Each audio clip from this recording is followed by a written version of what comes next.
আজ ছিল আমার একটা ফেভারিট ডিশ লাঞ্চে, বেগুন পোড়া মাখা। তার সঙ্গে ছিল একটু টমেটো, একটু পেঁয়াজ কুচি, কাঁচা লঙ্কা কুচি, আর ছিল একটা সবজি, লাউ শাক, শিম দিয়ে একটা সবজি ছিল, এক বাটি স্যালাড, এক পিস মাছ,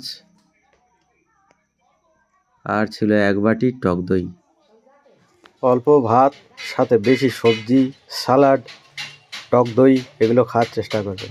আর সবসময় চেষ্টা করবেন বাড়িতে তৈরি করা কম তেল মশলা দিয়ে রান্না করে খাওয়ার চেষ্টা করবেন। তাতে আপনার লিভার ভালো থাকবে, শরীর ভালো থাকবে, সবাই ভালো থাকবেন।